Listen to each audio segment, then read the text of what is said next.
Happy Thursday, everyone. Please tell your friends, tell your neighbors, tell your frenemies, tell whoever that we are talking about our right to vote. And I see our guest is already in here. I just want to give you a little introduction first. I mean, if you're checking in, you know me, I'm Monique Pressley. This is our fourth, can you believe it? It's our fourth day of my new daily digital, Make It Make Sense. We are here live at noon on IG, and then after the show is done, and we promise to try to get you in like around noon and get you out at 12:30 in case you're watching at lunch while you're supposed to be working. And then it'll be posted on all my platforms. So far, it's in my feed on IG. By the weekend, it'll be on YouTube. It is also now, the past shows are on my Facebook page, facebook.com/I am Monique Pressley. So if you missed it, we spoke to Attorney Benjamin Crump and discussed criminal justice and police misconduct on day one. Then on day two, we discussed Supreme Court justice nominations, the fact that there's about to be the first Black woman on the Supreme Court, and I had a special guest, Ms. Reese Colbert, Black Women Views. We talked about things you can do, action items about that. Then yesterday, critically important conversation from Dr. Benjamin. Dr. Georges Benjamin about COVID-19, where we stand right now, protocols, action items, and just public health and things we can do for our community in general. And now today, we are going to talk about voting. I know I've been telling you every day, Thursday, we're going to talk about voting, and we are here. For those of you who don't know, our right to vote. And when I say our right to vote, I don't just mean Black folks. I mean, folks, because if you attack the right to vote for anyone, you are attacking the right to vote for everyone, and you are attacking the stability and the legitimacy of democracy in the United States. So we have seen in the past few weeks, really the past month, attempts by the White House and by the legislature in order to get legislation passed. There were two key pieces of legislation that they were trying to get passed in the hopes of securing and stabilizing the right to vote and undoing some of the damage that has been being systematically done by the Supreme Court to gut the Voting Rights Act and to take out the protections that keep state by state from doing things that infringe upon and oppress our vote. But there is somebody who's in here now who knows much more about our voting rights and about what activism is looking like on the ground, about all of the things that we need to know about the vote, which is why even my little introductory part is short today, because I want to get to my guest, who I believe will be here.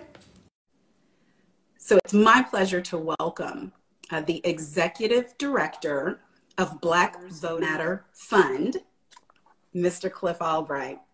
Welcome, Cliff. Hey, Monique, how you doing? I'm doing really great. How are you doing? I'm doing all right, although I will say I had 2 teeth removed 2 days ago. but but I'm doing good. I can't complain. If that were the least of my troubles, then we'd be all right. But we got this bigger issue that you were just talking about in terms of our voting rights. So glad to be here, and congrats on the show and everything else that you got going on. Well, thank you so much. And thank you for coming under pain, because I've been doing a lot with these teeth. And right now I hope my dentist isn't watching, because I don't have my Invisalign in while I do my lives. And he's probably looking at me like, that's going to count against her 2 hours. Mm-hmm. But thank you for joining anyway. So my disclaimer that I'm going to put at the top of this segment is I am not in the least bit impartial when it comes to Black Voters Matter Fund, and when it comes to Mr. Cliff Albright, and when it comes to Miss Latasha Brown, them is my peoples. That's my folks. I ride. We actually worked together year before last. I can't believe it's been that long. In the fall of 2020 for the election in Texas, which is my home state. And I support fully the work that is being done by Black Voters Matter Fund. And let me just explain to you all before I get into it with Cliff, support fully does not mean that everything they say I agree with. Mm-hmm. Support fully does not mean that every measure that they take on behalf of their organization is the same measure that I would take if it was my organization, and I ain't got no voters' rights organization. So usually when they're doing things, I think twice, three times about why on the ground, which he's going to tell you, they're in practically every state, especially Southern Belt, they're taking the actions they're taking. So I just want, before I even ask these questions, for people to understand, we all have lanes and roles, and agitation is part of their responsibility for their organization. Okay, now that I got all that out of my chest, I don't have to ask those questions. Cliff, what's up? What part of the world are you in now? Well, I'm actually home. I'm in Atlanta. You know, it's been a crazy year. You know, we've been back and forth to DC and all the other states where we're doing our work. Our bus is actually on the ground right now in Louisiana, doing a whole bus tour around redistricting going on in Louisiana. I know we'll get into that in a second, talk about this latest Supreme Court decision and how that impacts redistricting and maps and all that. But yeah, so we're all over. Like you said, we got about 25 states where we do our work. 11 of those where we actually have staff, the 12, 13, 14 where we don't have staff, but we've got partners, we've got anchor groups, we've got community-based groups, we've got a whole network that we work with in some of those states. So yeah, it's been busy, but right now I'm at home in Atlanta and just glad to be here talking to you. Okay, and tell us, what is the core mission of Black Voters Matter Fund? Our core mission is to build power in Black communities, you know, and we believe that voting is one way of doing that, but we also believe that it's not the only way of doing that. And that really informs and directs the way that we go about doing our work, right? We go about our work in a way where we're not just talking about elections. We're not just talking about one election cycle. We're not just talking about one candidate. In fact, on the back of our shirts, on the back of our hoodies, we've got a very clear message that says it's about us. It's about our community. It's about our issues. And we work on those issues with our partners 365 days out of the year around all of the issues that we're concerned about. That includes police brutality, police violence, right? It includes housing and gentrification. It includes economic justice. It includes health issues, whether that's Medicaid expansion or COVID. It includes, you know, our education of our children and these attacks against so-called critical race theory. It includes education at HBCUs, where we've got a whole HBCU campaign that we call Take the Field, where we support HBCU students as they're organizing, whether that's around voting or whether that's around housing issues on campus. And so we support local groups on a range of issues, because at the end of the day, that's what makes voting so powerful, right? That's why it's so important, not because of just the exercise of voting and the tradition of going to the polling place. It's because through voting, we're able to get progress on all the other issues that affect our daily lives. That's why there's that connection. And so we organize around those issues. We support local groups. We give groups funding. We gave out $10 million in funding last year to community-based groups that do this work every day, that are credible messengers in their communities. And we partner around strategy and tools and technology and all that. But at the end of the day, it's about what are we doing together, unified, to demonstrate that we matter, our issues matter, our communities matter, and we matter not just because of our votes. We're not about just rounding up the Negroes to go cast some votes. We're about pulling together our power to impact our daily lives. Yes, absolutely. And the vote is one of the ways that we are supposed to be able to exercise, attain, and obtain power. I want to say to those who are joining us as we're with Cliff Albright, I want to just draw your attention in my feed. A couple of weeks ago, I think I just posted it last week, but a few weeks ago, I had a conversation with Sean Morales Doyle from the Brennan Center, and they do so much work around data and data collection for voting rights and the fact that voting rights are under attack and what we're seeing by way of legislation and changes in the states, as well as explanations for what needs to be done across the United States and federally. So if you would go to the Brennan Center, first look at my interview, because it's going to be way more detailed than what we have time for with Cliff and I for the history of voting rights. You can find some of that there in my interview, and you can also find it on the Brennan Center's site. But I do at least want to, so we can do it by way of explanation, because when I go on, Cliff, and I say our voting rights are under attack, they're trying to take our right to vote, our voting rights are not secure, it never fails that I will have some people to come into the feed, and not just uber conservative people, people who consider themselves liberals, consider themselves progressive. Your right to vote isn't under attack. Nobody is keeping you from voting. Nobody is locking you out of the polls. And I have to dig way deep and go back and explain that it was necessary to have something passed in 1965, which by the skin of our teeth it happened, the Voting Rights Act. And that part of what it secured for us was an ability to, before a state even changes the way that they have voting regulations and guidelines, it has to be approved. There's a pre-clearance part of that legislation. And that measure was keeping, especially in the southern states, keeping us from having the things happen that we saw in Jim Crow, right? Where people were having one precinct for miles and miles and miles and had to walk to get to it, where people were having to count jelly beans and count marbles, where people would enclose and circle in horses around like armed military looking people on horses, keeping people from getting to the poll if they were Black, and then making way when they were white. It would keep things from happening that we now unfortunately are seeing again, where you didn't get your absentee ballots on time. If you got your absentee ballot, you would get it right before it was supposed to be turned in. All kinds of illegal measures in terms of the way that the votes were counted, when the votes were being counted, just all kinds of things that you could name that were happening predominantly in places populated by the poor and by people of color. And by people of color, I mean brown folks, yes, but more so disproportionately Black folks. So Cliff, when we watch these things getting gutted, you know, we see the Republicans circling their wagons and planning and plotting for the Supreme Court, and then using the rules of the Senate. And then we get to Shelby v. Holder, and now we don't have no preclearance no more. Right. We don't have none. They send it back to the Senate and say, we're not saying you can't do it, but you're going to have to make a new law to get it done. What have we been seeing happening across the United States since Shelby v. Holder? Yeah, you explained a lot of it, you know, ever since Shelby v. Holder, which of course was in 2013. And importantly, part of the rationale that the court used at the time was, oh, well, y'all are doing so well in elections. In fact, we got a Black president now. There must not be any more voter suppression, right?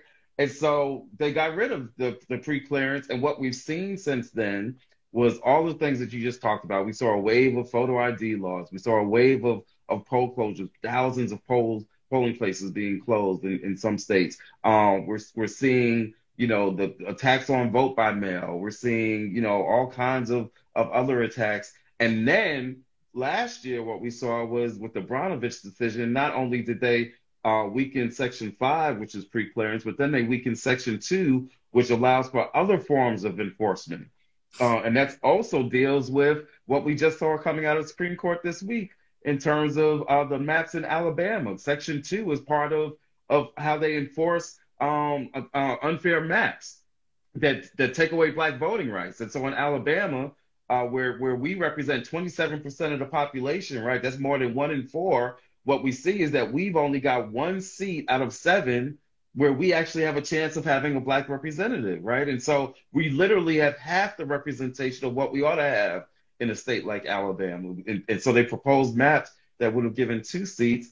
We are only getting 1 seat, and the Supreme Court just basically gave them a green light to do so. In fact, what they're doing is they're giving a green light under this notion that there is no guarantee that you get any representation, right? That all the Voting Rights Act deals with is just that you got the right to vote, that you got the right to cast a ballot, but it doesn't really impact whether or not you got maps that let you have a representative of your choice, whether that's a congressional map, a state legislative map, a county commission map, right? You see the point. You see where this is going. That basically, as long as you get to fill out the registration form and you get to vote, you don't necessarily get to have a say on how much power you actually have. That's the difference between voting rights and voting power. You've got a court that is trying to define our voting rights just in the sense of, can you fill out the form and can they walk in the courthouse?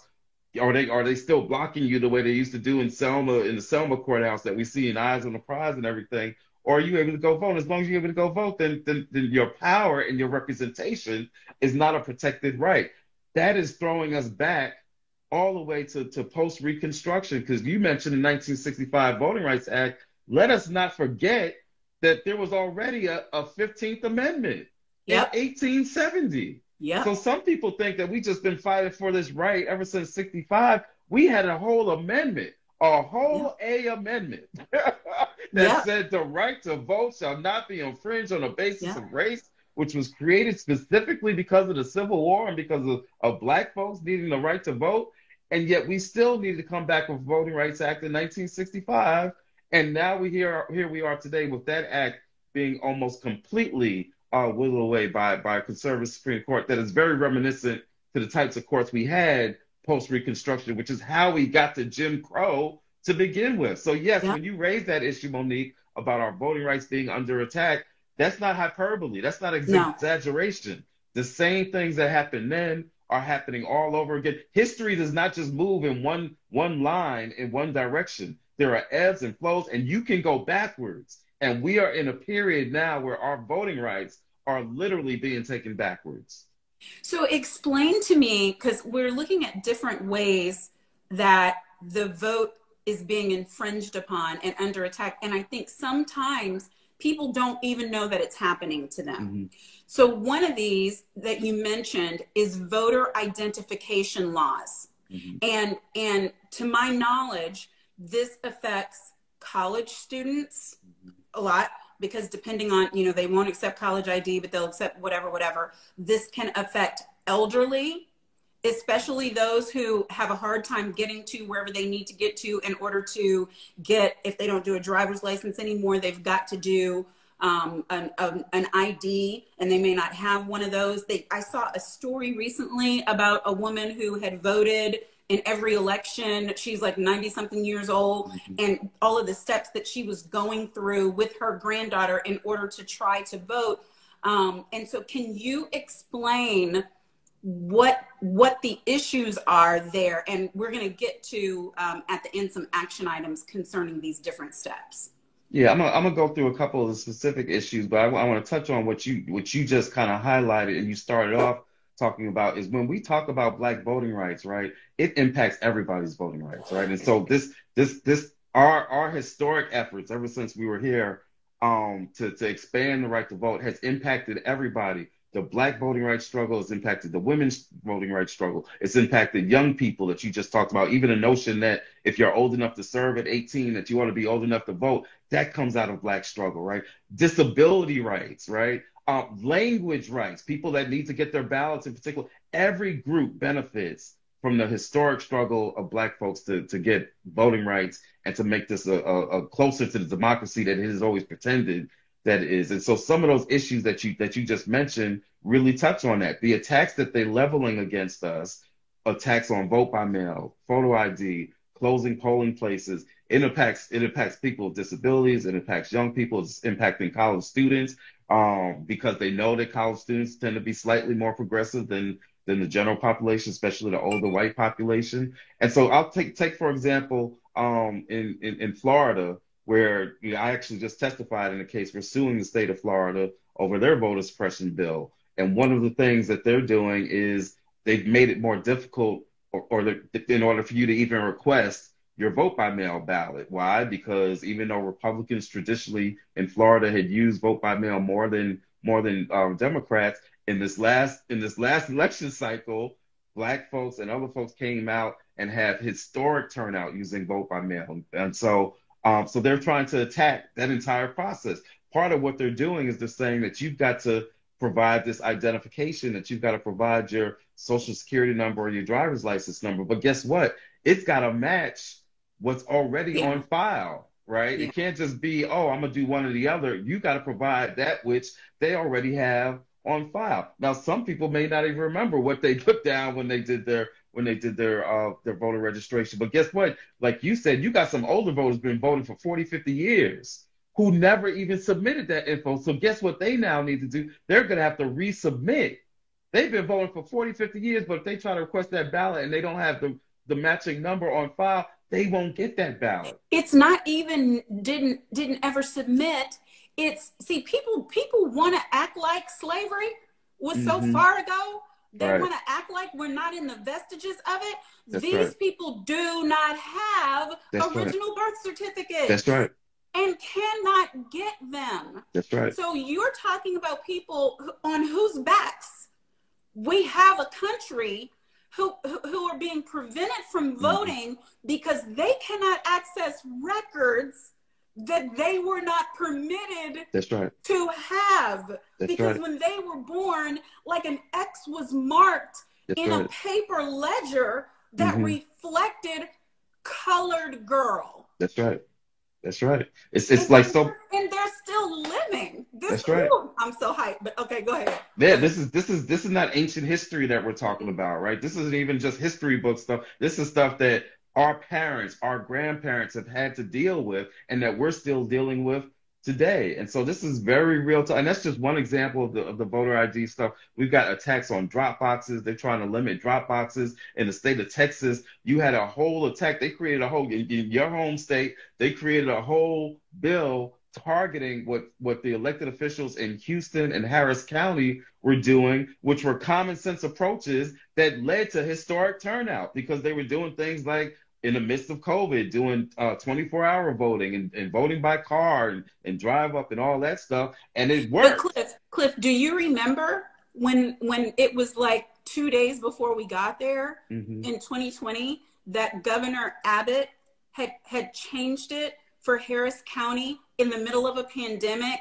and changed it to where the Reliance Center was the one drop box for absentee ballots for all of Harris County. And for people who are on here who don't know how large Houston is in Harris County, who don't know how large that is, it is larger than the state of Vermont. Right. And there was one drop box and cars lined around and around and around, and people on foot trying to be 6-10 feet apart in the middle of a pandemic. And what I hear now, which is why I'm interrupting you to raise it, is that they changed it recently where you got to do paper ballots. You have to submit paper ballots for, and you know, they won't let you do an online ballot. They won't let you, so you got to do the paper ballots. Then because of the supply issue, no paper. Out of paper. That's right, no paper. And that's what they do. They make create, it make sense. They create the only way to make it make sense is if we put in the context of the historic voter suppression and white supremacy. They create these mechanisms that are designed to fail. And then they penalize us for when it fails. And they act like, oh, like we didn't have nothing to do. It's just like when they create, by passing these bills, they create the long lines, but then they make it harder for us as organizers to serve people that are on long lines. So you create the very problem that when we then try to come and address, you criminalize us for trying to address it, right? And so they create, and it's the same thing with the ballot. It's the same thing with photo ID in Alabama. When they first did their photo ID law, they did it, and then they said, oh, yeah, you got to go get your ID. But guess what? We're also going to close all of the DMV, all of the motor vehicle departments in the Black Belt of Alabama where black folks are. So they literally tried to close down all the places you could go to get your photo ID after they required the photo ID. So they create these mechanisms knowing what the impact is going to be. They are target, and that's why we call it Jim Crow 2.0, right? People say, oh, it's not Jim Crow. There's no black only sign. It's not the same thing. But in regards to voting, and you just pointed this out, all those things you talked about, counting the jelly beans and all that, on paper, that wasn't restricted just to black folks. On paper, it was across the board, but it's the implementation that made it be Jim Crow 2.0, right? It was targeted at us the same way that all these provisions, ID, polling place closures, drop boxes, all of this, all of that is targeted at at black folks. The whole insurrection was targeted at black votes. Because what was the insurrection about? It wasn't about overturning the whole election. It was about overturning certain states. Yeah. And in overturning those states, what they were really saying is certain cities. And in overturning certain cities, what they were really saying is those black votes should not be counted. And so that's what the insurrection was all about. So this is what we're up against, and all of these policies and provisions that they're coming up with. Even if it doesn't say race on the face of it, we know the impact. There was just an audit done in the state of Washington, not the hugest voter suppression state, right? But it showed that the ballots in Washington that were being overturned, or the applications that were being rejected, were 4 times as likely to come from black folks.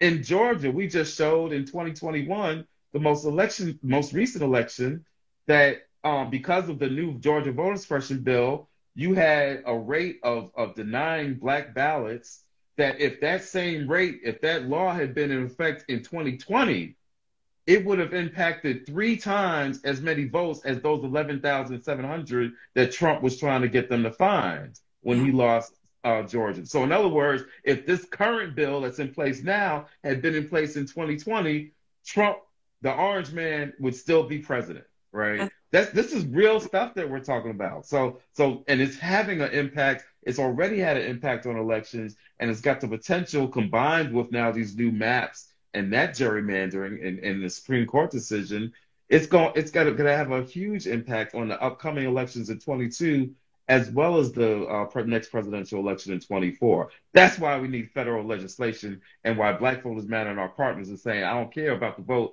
that just happened. It ain't over. It ain't over till we say it's over. This battle for voting rights is still on. Can you explain, because this is another measure that's been under attack, and it's something I know that you all, a service that you provide. Tell us what voter comfort is and why it's necessary. Yeah, and again, this is part of that the Florida bill that I just testified in, talking about, so in many of these states, what they're doing is that they're attacking voter comfort. Sometimes they call it line warming. It's basically providing support and services to folks as they're waiting online to vote. Again, lines that pretty much only exist in our communities, right? Whether it's 4 hours, 5 hours, 6 hours, or guess what? Even if it's an hour line, right? Some people say, oh, that's not bad. But guess what? Even that hour line doesn't exist at the white polling places. So that's disproportionately racial. And so what we say is that when we see these lines, we provide some support to voters, whether that's food, water. We even give out phone batteries so that people can recharge their phones, because how often does it happen? You waiting there on a long line, your phone goes dead. Now you got all these other things you got to worry about. My kids might be trying to call. My job might be trying to call, whatever it is. So sometimes we've seen people's phones go out, and then they feel the need that they got to get off the line. And so these voter comfort or line warming activities, we know from direct experience, has an effect on people being able to stay, and not just even in terms of the comfort and the convenience that it applies to them to make the best out of a bad situation, but to even make the voting experience be more enjoyable, right? To make it, because when we do this voter comfort, it's not just food, water, cell phone batteries. What do we got? We got music going on, right? We got a DJ out there sometimes at our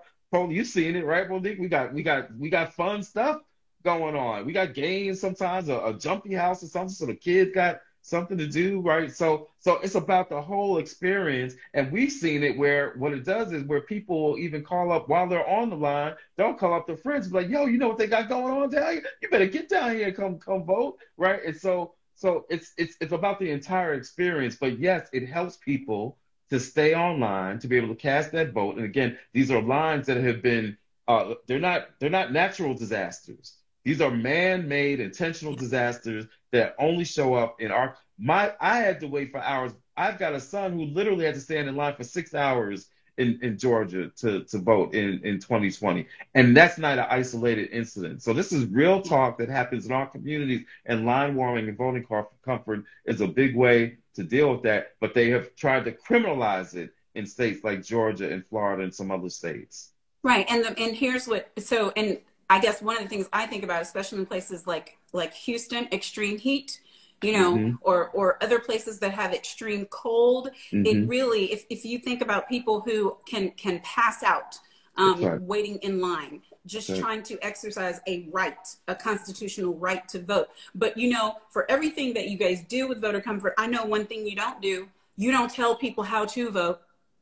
That's You're right. encouraging people. I just want that to be clear, that Right. this is not about vote for this party or Right. vote for this candidate. This Hmm. is vote.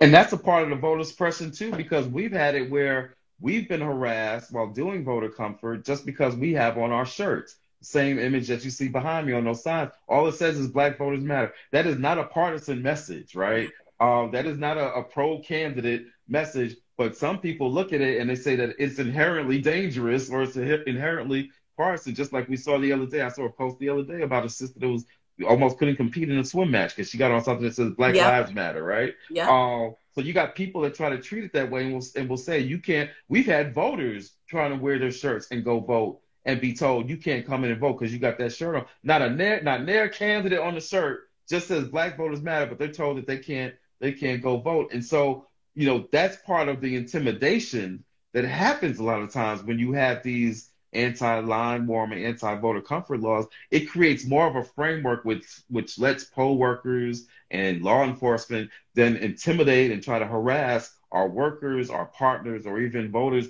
even though we've had situations where we've given the poll workers food and water because they Mm-hmm. can't get up and do it Yep. themselves, right? So it's not Yep. about partisan, it's about providing support for this entire process, which, by the way, even if some of these polling places wanted to provide these services themselves, guess what? Because part of the voter suppression that we've seen in these bills is that they also try to get rid of what they call third-party money, right? Mm-hmm. When people give donations to authorities so that they can better implement their elections, whether that's by doing food or water or being able to hire more workers or being able to have masks and be COVID safe, right? They've made that illegal. So not only are they not providing the services themselves, they don't want somebody else to pay for it, and then they don't want an outside group to do any of this. Again, all of these things are designed to impact our vote because what they know is they don't have to suppress every vote, but if they do enough of these things, it's like we always say, it's like death by 1,000 cuts. If they get rid of the drop boxes, if they move a polling place, if they get rid of the food and water, if they do enough of this, then that can impact elections, which in many cases are extremely close elections. And that's Yeah. what they have figured out. They don't have to take over every board of election. Right now in Georgia, they're trying to take over the Fulton County Board of Election.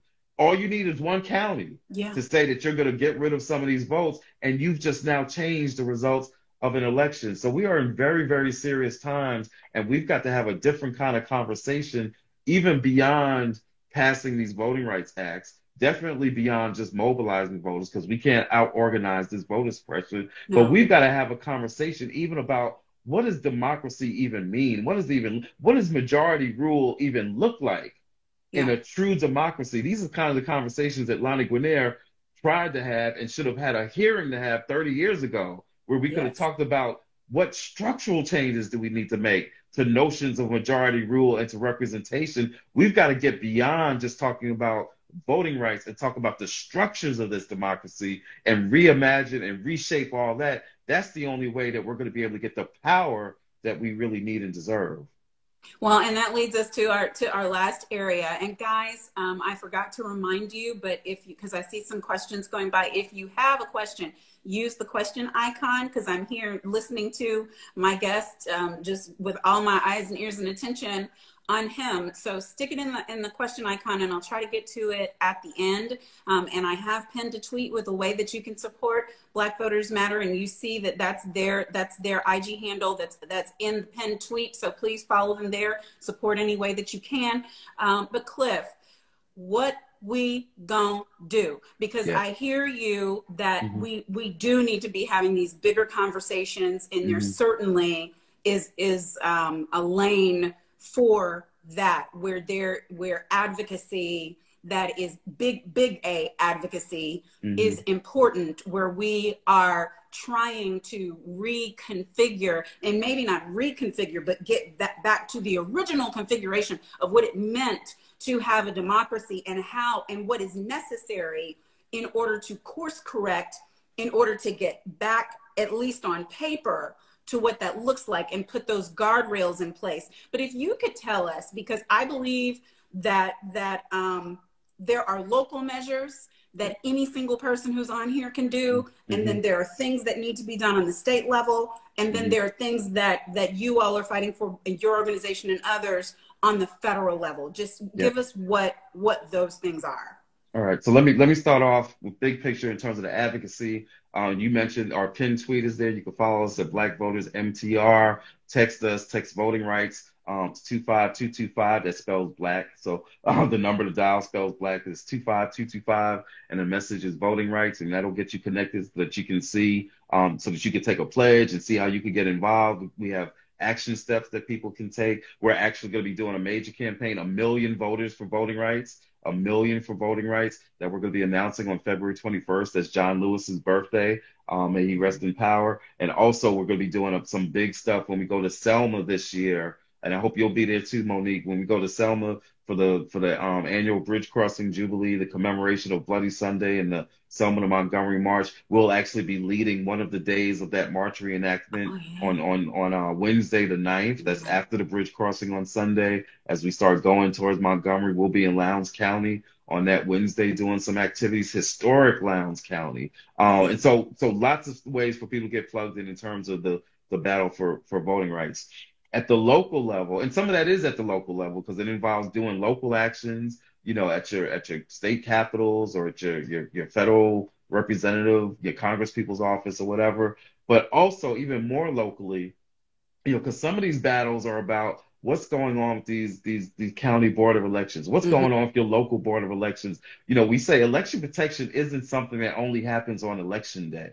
We've got to be engaged all throughout the year. Like right now in Lincoln County, Georgia, where we're fighting, they're trying to close 6 out of 7 polling places. These are battles that take place all throughout the year around what these boards of elections are doing. How are they trying to? Cliff, let me interrupt you right there. I want people to pay attention to that story because I think I was on Roland's show and talking about that a couple of weeks ago. You just said they're trying to close 6 out of 7 polling places, and it's only been the activists and the local citizens on the ground that stopped the vote the last time. But guys, what this would mean is this is in a rural area. They don't have public transportation. And the only polling place would be for some people 20 to 30 minutes away. Go ahead, Cliff, sorry. That's right. Yeah, 20 to 30 minutes away, transportation issues, even issues in terms of sometimes not everybody's comfortable going to the courthouse to vote. Right. Some of these courthouses remain hostile environments. Right. And so yes, all kinds of issues on why, closing all those polling places would be incredibly problematic and have an impact on turnout. And so, but those are the types of battles that folks can be engaged with, even locally, by staying in touch with, who's making those decisions, who's serving on those boards, how are they replacing people on those boards? Those boards, they decide things like the number of polling places, the locations of those polling places, right? The hours in some cases. And so being involved in those discussions is important. Being involved in what's going on the ballot up and down the ticket, because I'm going to tell you one place where Republicans, conservatives are incredibly active right now is on these local school boards. That's where a lot of these battles around so-called critical race theory, which to be clear, is not being taught in any public school, right? Especially not K through 12 or even college. But that's where a lot of those battles are playing out. So we got to be involved in our school board, and not even just because of critical race theory, because of issues around COVID, just because of issues of other issues of curriculum and representation and things of that nature. So for all these reasons, we got to be involved, even at the level of local school board elections. So there's a lot of work to be done in order for us to really protect our voting rights, in order to protect and guarantee that we're getting progress on the issues that we care about. And again, that includes police violence and accountability. It includes housing and gentrification issues. It includes gentrification. It includes environmental justice issues. One of the things we'll be talking about in Lowndes County during that Selma to Montgomery March is the issues there of environmental justice and sewerage and things of that nature. Clean water, right? We know something about that, whether you talk about Flint or Pittsburgh or South Carolina. All of our communities are dealing with these issues. But this is the way that we engage people in the electoral process. When we talk about protecting voting rights, for some people, that's enough in and of itself because voting is sacred. For some people, the next question, if they say, well, why do I need to be involved? What's the big deal about voting rights? And that's when we got to be able to break it down. And as Roland always says, connect the dots between the voting rights and your job and your kid's school and the quality of your house and your rent and all of that stuff. We got to be able to connect those dots. All of that has to take place at the local level and from the ground up. That's how we change cities. That's how we change counties. That's how we change states. And that in turn is how we're going to change this country. And what about on the federal level? What are you looking to see happen? Yeah, so a couple of things. We're still fighting for the federal legislation. We think that, it was important that the president finally, belatedly came out and demanded changes to the filibuster. But he did it. And that battle has got to continue. We can't, now that they had that vote, they can't just say, okay, that didn't work and move on. And so we're still pushing. Again, that's why we're doing the 1 Million for Voting Rights campaign. We're still pushing for that federal legislation. Don't get it twisted. This thing that they're talking about, this Electoral Count Act, that is not a replacement for voting rights. In fact, that act could make the problem worse. So if you're watching the news or reading stories and you're seeing things talking about, oh, yeah, they're going to pass the Electoral Count Act in order to protect democracy, that ain't the solution. That ain't it, right? We got to have the Freedom to Vote Act and the John Lewis Voting Rights Act. That's more actual voting rights, and that's what we're going to be fighting for at the federal level. At the same time, we got to deal with this court. So that's why we and others have made a demand that the president, not only that he holds his promise that he appoints a Black woman to the Supreme Court, but it's got to be a system that's got a history of dealing with these issues, right? Somebody that can go toe-to-toe with somebody like Chief Justice John Roberts, who's basically been salivating and having dreams about ending the Voting Rights Act literally for decades. Somebody who's got a history who can go toe-to-toe with somebody like him and the other conservatives on the court. It can't just be the traditional. This is not the time to just do a traditional pick for the Supreme Court. If we believe that we are in a historic moment with an historic attack on civil rights and voting rights and labor rights and women's rights, if we believe that this is a historic moment where, as the president said, these are some of the worst attacks we've seen since the Civil War, a moment like this requires that you've got somebody who is battle-tested and not just the traditional. I don't have anything against somebody being a judge, but that can't be a prerequisite for who can best speak to our needs in this moment, right? And so that's why we've been saying, somebody like a Sherilyn Ifill or Judith Dianis or somebody like that. We need somebody that's really a warrior for voting rights. At the same time that we made that appointment, we've also, Monique, we got to have a serious conversation about expanding the court, because this court is nothing but a partisan court right now. What they did they stole the seats. They stole seats, right? They stole seats. They decided an election in the year 2000 with Bush and Gore. This court is basically trying to decide the outcome of these midterm elections. That's why they put aside the stay in the Alabama case and said, no, we're not going to wait until some future election. We need to get this done right now on these 22 elections, because they're trying to weigh in on the balance of power in Congress now. It is a partisan court, and we can't just keep on acting like, it's an untouchable court. The number of justices on the court has been changed dozens of times in history. It can be done again, but we've got to have a serious conversation and not run away from having that conversation under some notion of, both sidism and tradition and all that stuff. We are in an untraditional moment. We've got to have some untraditional strategies. So yes, voting rights legislation, the Supreme Court pick, expanding the court, building local power, all of that we're going to be fighting for. We're going to be back and forth to DC because we're going to be doing some more protests outside the court, outside the Senate. Y'all don't never call me.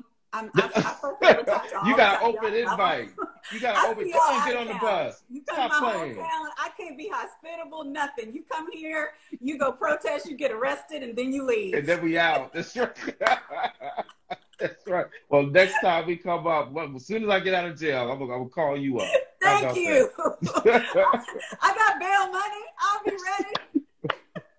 Let's do it. Let's go. I wanted to add one. That former Secretary Hillary Clinton posted the day after the legislation went down and tanked this last time, because we know that Sinema and Manchin acted like the two monkeys that could stop a show.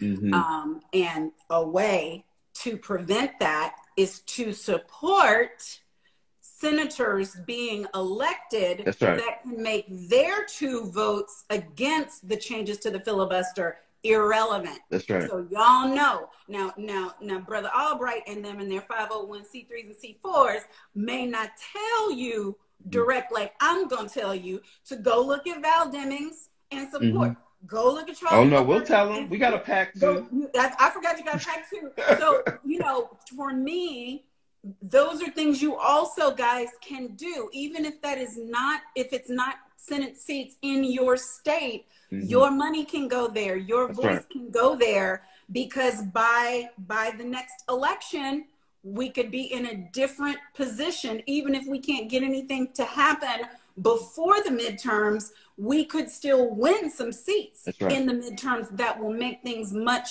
easier. But any closing words? I don't see any questions pinned. So any closing words, Cliff, before I let you go? Just to piggyback on that, you mentioned Val Demings in Florida. Of course, we got to hold on to a couple of seats. We got an important Arizona election. We got, of course, a big one here in Georgia, where Senator Warnock has been a big champion for voting rights in the Senate. We got some seats in Pennsylvania, in Ohio, that we're also going to be doing some work around. North Carolina, we got a sister running in North Carolina, right? And so, a bunch of critical. Wisconsin, we got to get rid of this fool Ron Johnson in Wisconsin. We got to get rid of him. And so there's several critical Senate seats. I'm glad you mentioned that, Monique. There's several critical Senate seats that we need to be fighting for. And I'm going to throw this out there, too, because y'all and Monique talking about, us coming to D.C., don't sleep on D.C., because guess what? If D.C. was a state the way that it ought to be, we'd have 2 senators from D.C., and we wouldn't have to be chasing around Manchin and Sinema. So, y'all, there's a H.R. 51, which is the D.C. statehood bill. If you don't know about it, find out about it. But we got to get these senators to get behind D.C. statehood as well. Not just because we need those Senate seats, but because the denial of the right to vote to 700,000 citizens is in and of itself voter suppression. And it's one of the oldest forms of voter suppression in a state that will become the first representation. Exactly. And we could have the first plurality Black state right there in D.C. Yeah. Well, thank you, Cliff Albright, and by extension, Latasha Brown.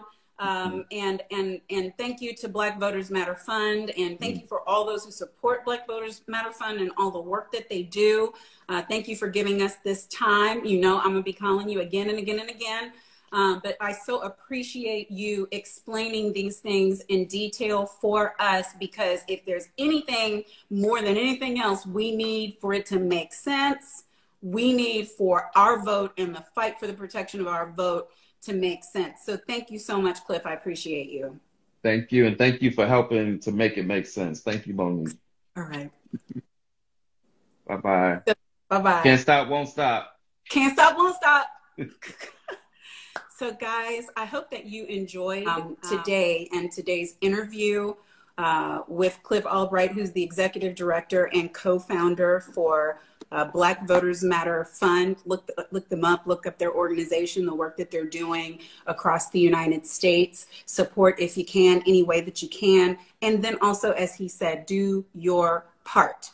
And, we will be right back here tomorrow at noon with another session of Make It Make Sense. We're live every day at noon. If you'd like to support, if this is helpful to you and you'd like to support the work that we're doing, please go to my bio, to the link tree in my bio, and there's several different ways that you can support the work of our brand new fledgling daily show. I'm excited about what we're doing. I hope that you're finding it helpful. And if you have questions, if you have comments, if you have issues that you need for them to make some sense, you want us to try to make it make sense, send it in the DMs. Drop a comment under these posts as we post for the shows. Put your questions down in the question icon, and we will do our best to get you answers, to get you some facts, some data, and the truth. All right? Thank you so much. I'll see you tomorrow. Bye-bye.